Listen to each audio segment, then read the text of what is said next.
In just 90 days, the world lost $19 trillion. Not million, not billion, trillion. That's more money than the entire economies of most countries combined. Stock markets collapsed, banks disappeared overnight. Millions of people lost their jobs, their homes, and their future. And the most shocking part? This wasn't caused by a natural disaster or a war. It was caused by a system built on greed, risk, and illusion. This is the story of how the global financial system nearly collapsed during the 2008 financial crisis and how trillions of dollars vanished in just 90 days. Apple shares are just getting hammered this morning. We're down by between 3 and 4.5% generally across these markets. Let's talk about the speed with which we are watching this market deteriorate. We're red everywhere, essentially, down by 4-5%. We're down over 16%. Dow at the same time has fallen about 18%. The stock market is now down 21%. To understand the crash, we have to go back to a time when everything felt perfect. In the early 2000s, the economy was booming. Jobs were available, credit was cheap, and one belief dominated everything: housing prices always go up. Owning a home wasn't just a dream anymore, it was an expectation. Banks made it incredibly easy. You didn't need a stable income, you didn't need good credit. Sometimes, you didn't even need a job. These were called subprime mortgages, loans given to people who had a high risk of not paying them back, but no one cared. Because as long as house prices kept rising, everyone made money. People bought homes they couldn't afford, planning to sell them later for profit. It felt like a game you couldn't lose, but behind the scenes, something dangerous was building. Banks weren't just giving out loans and waiting to be paid back. They had found a way to turn those loans into cash immediately. Here's how it worked. Thousands of mortgages were bundled together into financial products called mortgage-backed securities. These were then sold to investors all over the world. On the surface, it looked like a safe investment. After all, people pay their mortgages every month, right? But here's the problem. Many of those mortgages were risky, very risky, and yet they were being labeled as safe. Credit rating agencies gave them top ratings. AAA, the highest level of safety. That meant pension funds, governments, and major institutions bought them without hesitation. The risk was now spread across the entire global financial system, like a virus, silently infecting everything. As demand for these investments grew, banks needed more mortgages, so they lowered their standards even further. More loans, more risk, more profit. Wall Street took things even further. They created complex financial instruments like collateralized debt obligations, synthetic derivatives, credit default swaps. These weren't just investments anymore, they were bets. Bets on whether people would fail to pay their loans. Imagine betting on someone to lose their home and making money when they do. That's exactly what was happening. And for a while, it worked. Profits were soaring, bonuses were massive, confidence was sky high. No one wanted to stop the game because everyone was winning. It was March 13th, which happens to be my birthday. I was at Avra, this Greek restaurant down here with my parents, my family. The CEO of Bear Stearns called me. It was maybe 9 o'clock at night and said, "Jamie, I need $29 billion before Asia opens or we're gonna have to declare bankruptcy." And I said, "Alan, I can't possibly lend you $29 billion overnight." Bear Stearns, one of the most admired firms in America, now one of the most in danger. The firm has been buffeted by constant rumors of a looming liquidity problem. What happened at Bear Stearns was the first true demonstration of what the crisis looked like, because it was a crisis of confidence. Bear Stearns owned a huge piece of the housing business, and they had taken on some of the worst risk. All of a sudden, all sorts of investors on Wall Street said, "I don't think that Bear Stearns is good for the money. And not only do I not think they're good for the money, I got to get my money out of there immediately." Then, something changed. Interest rates began to rise.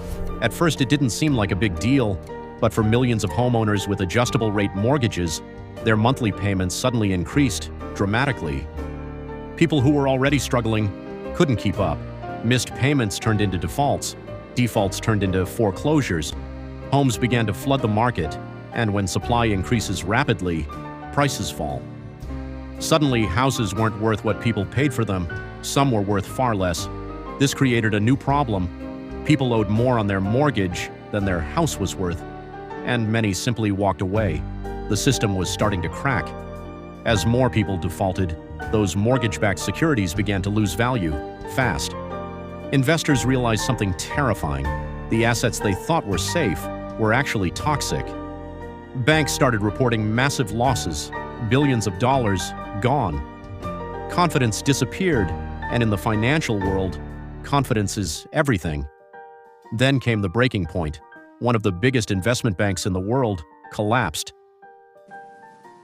I take full and total responsibility for the decisions that I made. Did we do everything right? We clearly did not.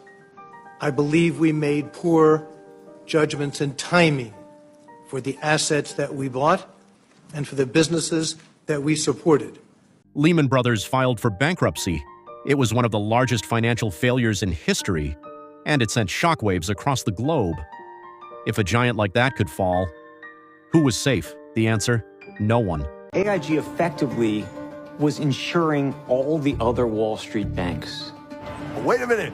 All your insurance is from an insurance company that's about to go bankrupt. Now you see how the fire spreads from one company to the next company. And then everybody looks and says, ooh. AIG must raise at least $40 billion and fast. AIG, the situation kept worsening. When we got told that they weren't going to make it through the day, the needed balloon, so it was $85 billion. Imagine that. Fed can lend against collateral. And we essentially decided that even though the loan to AIG would be very large, that there was enough value in all these insurance companies that we could take it as collateral. AIG may not have been too big to fail, but it was certainly too interconnected to the economy to fail. By Tuesday night, the AIG saga is at least temporarily over. They stuffed the turkey with $85 billion and they fired the CEO. Volatility does continue in a big way today. I think it may be that the whole AIG bailout is not enough for the market in its entirety. Now we're talking about Morgan Stanley going under. If Morgan goes under, Goldman goes under. The two remaining independent investment banks, Goldman and Morgan Stanley, are acutely vulnerable. We worked quite aggressively with financial institutions. I was on the phone jawboning, urging them to raise equity. After the collapse, fear took over. Banks stopped lending to each other. Credit markets froze. Businesses couldn't get loans. And without loans, businesses can't operate. Stock markets around the world began to crash. Every day brought new losses, trillions of dollars evaporating. Investors rushed to pull their money out, but there was nowhere safe to go. It was like watching a domino effect in real time, one failure triggering another and another. In just 3 months, global stock markets lost an estimated $19 trillion in value. Think about that. Entire life savings gone. Retirement funds wiped out. Companies that took decades to build destroyed in weeks. This wasn't just numbers on a screen, it was real people. Families losing their homes, workers losing their jobs, communities collapsing under pressure. The crisis spread beyond the United States. Europe was hit hard. Asia felt the shock. Even developing economies suffered. This was no longer a national crisis, it was global. With the world on the edge of total financial collapse, governments had to act fast. The US government, along with central banks around the world, launched massive rescue programs. Trillions of dollars were injected into the financial system. Banks were bailed out. Interest rates were cut to near zero. The goal was simple: stop the bleeding, restore confidence, prevent a complete economic meltdown. But these actions came with controversy. Why should taxpayers save the same institutions that caused the crisis? It was a question many people asked, and one that still sparks debate today. Eventually, the panic slowed. Markets began to stabilize, but the damage had already been done. Millions of people remained unemployed. Foreclosures continued for years. Trust in the financial system was shattered.